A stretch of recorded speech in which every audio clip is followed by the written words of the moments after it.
What's up, guys? In today's video, I'm going to go over some Stoic tools that you can use to help you overcome depression. Now, depression has been around forever, right? And the Stoics actually had a word for it. It was called melancholia. So some of these quotes I'm going to give you here are going to be really eye-opening and are going to assist you, especially if you remember them through your depression. Okay, the first one's by Epictetus, and he says, "The chief task in life is simply this: to identify and separate matters so that I can say clearly to myself which are externals not under my control and which have to do with the choices I actually control. Where then do I look for good and evil? Not to uncontrollable externals, but within myself the choices that are my own." Basically, Epictetus is alluding to the dichotomy of control, the Stoic principle of being able to focus on what is within our power. So depression can be a downward spiral. Different events can happen in life that keep pushing us down that downward spiral. It might start from you losing your job, right, and not knowing what to do. Pushes you down that downward spiral. A few months in, your mother passes away, pushes you deeper down that downward spiral, and perhaps you have to change places. You can't afford the rent. Further and further down. These events, a lot of them are not within our control. They're part of the contingencies in life, which can help feel that depression. But what is in our control is our perception about these events, how we look at them, and the mindset we choose to cultivate during these times. So if you're feeling depressed, always try and see the positives in what you can do. Try and see the transience of things. Understand that this won't last, that this period of pain won't last. It's impossible for you to be depressed forever. It's just an imbalance in your mind. And if you can understand that at a conscious level and shift your focus towards what is in your control, what is positive, and what's going to help you out of that downward spiral, you'll be better off. The next quote that's going to help us is by Marcus Aurelius. And Marcus says, "At dawn, when you have trouble getting out of bed, tell yourself, I have to go to work as a human being. What do I have to complain of? If I'm going to do what I was born for, the things I was brought into the world to do, or is this what I was created for? To huddle under the blankets and stay warm." Basically, when we're depressed, we can experience this sense of sloth, of not wanting to relate with the outside world. It's often and commonplace that we don't want to even get out of bed, continue the day. We feel like there is no point. But to help us get through this phase, we can think of Marcus Aurelius' quote. We can remember the fact that we are a human and that we have a role to play in this world, a greater role, greater than our sense of depression. Birds have a role to play. Cats have a role to play. Rocks have a role to play. Waterfalls, everything created in this world has a role to play.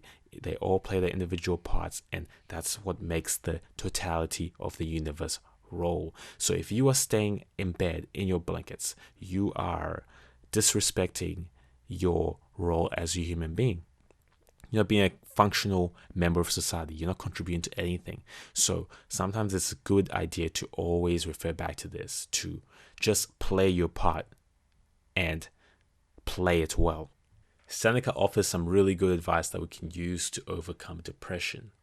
He says, "We suffer more from imagination than reality," which is incredibly deep if you sit down and think about it.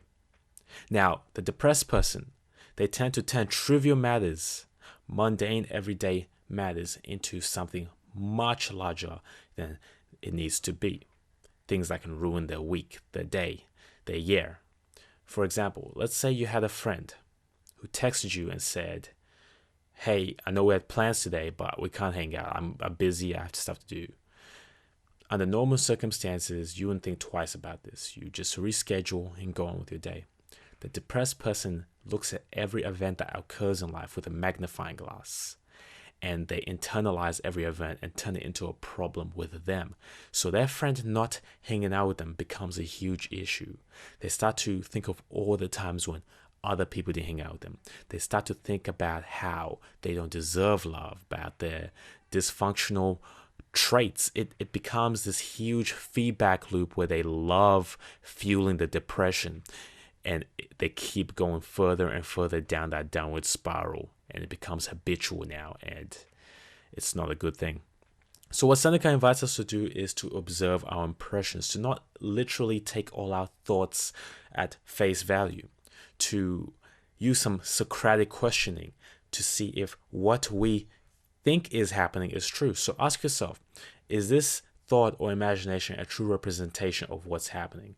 Are there any other alternatives that could have actually happened? Any other interpretations?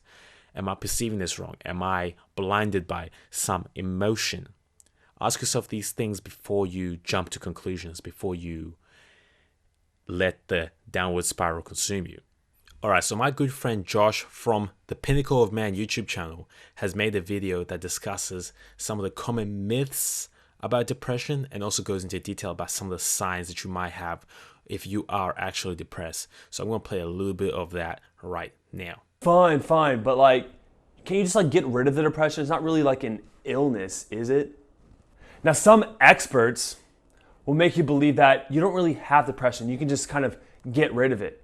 Depression is a serious medical condition, and brain scans and MRIs show the difference between someone who is depressed versus someone who isn't. There are neurotransmitter and hormone imbalances and a downregulation of BDNF, or brain-derived neurotrophic factor. Thinking as depression as a single variable where you can just change your thoughts and make everything okay is like telling someone with asthma to just stop coughing. You don't really have asthma.